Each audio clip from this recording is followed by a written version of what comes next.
नमस्कार, मेरा नाम वरुण झा है और मैं अभी बिहार विधानसभा के अंदर मौजूद हूँ। आज से बिहार में इलेक्ट्रिसिटी बसों का जो है प्रचालन वो शुरू हो चुका है और आज पहले दिन ही शुभारंभ होते ही इलेक्ट्रिसिटी बस दुर्घटनाग्रस्त हो गई बिहार विधानसभा के अंदर। जब हरी झंडी दिखाकर नीतीश कुमार जी बस में सवार होकर उसी बस में सवार होकर विधानसभा पहुँचे। उसके बाद जब ये बस बिहार विधानसभा से बाहर जा रही थी, नीतीश कुमार को छोड़कर जब ये बस बिहार विधानसभा से बाहर जा रही थी तो बस बिहार विधानसभा के अंदर ही दुर्घटनाग्रस्त हो गई। और दुर्घटनाग्रस्त में ये देख सकते हैं, मैं आपको दिखा रहा हूँ, ये दीवारें क्षतिग्रस्त हो गई है। ये दीवारें देख क्षतिग्रस्त हो गई, ये दीवारें पूरी तरह से क्षतिग्रस्त हो गई है। ये तस्वीर आप देख सकते हैं, ये दीवारें पूरी तरह से क्षतिग्रस्त हो गई है। अब सवाल ये उठता है जो बिहार परिवहन विभाग पर जो किस तरह से उनको चालकों को ट्रेन किया गया है, एक बहुत बड़ा सवाल है।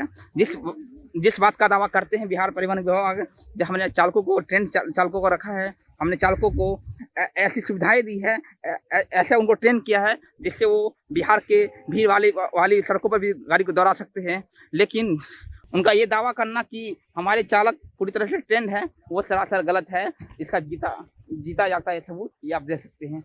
जब खाली सड़क पर चालक बस को दौड़ा नहीं पा रहे हैं तो सवाल ये उठता है जो भीड़ भाड़ वाली सड़कों पर वो किस तरह से इन बसों को चलाएंगे, एक बहुत बड़ा सवाल है।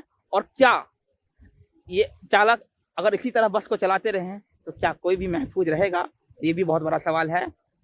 शुरुआत तो हो चुकी है इलेक्ट्रिसिटी बसों की, लेकिन सवाल यही है जो चालकों को अनट्रेन रखा गया है, चालक को पूरी तरह से ट्रेन नहीं किया गया है।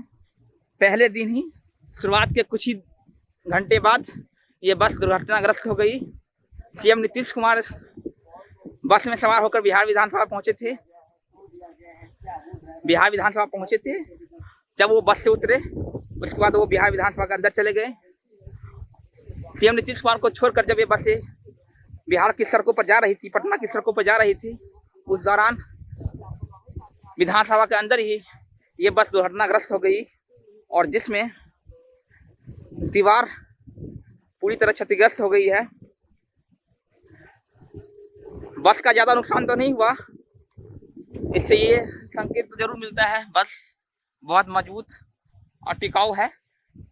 लेकिन सवाल बिहार परिवहन विभाग पर उठता है जो आखिर कैसे उन चालकों को ट्रेंड किया गया है, ट्रेनिंग दी गई है उनकी। नीतीश कुमार ने हरी झंडी दिखाकर इन इलेक्ट्रिसिटी बसों का शुरुआत जो है वो किया है। आज से पटना की सड़कों पर के साथ साथ बिहार के अन्य जिलों में भी ये बसें आपको देखने को मिल जाएगी। इन बसों की खासियत ये है, ये इनमें सीसीटीवी कैमरे, एलईडी स्क्रीन के साथ साथ मोबाइल चार्जिंग की भी सुविधा दी गई है। बताया यह भी जा रहा है कि ये बस डीजल बसों से ज़्यादा आरामदायक होगी। एक बस की कीमत 1,25,00,000 बताई जा रही है। लेकिन जिस तरह से पहले दिन ही बस दुर्घटनाग्रस्त हो गई, वो सवाल जरूर उठता है जो आखिर बिहार परिवहन विभाग किस तरह से इन चालकों को ट्रेंड किया है। एक बहुत बड़ा सवाल उठता है।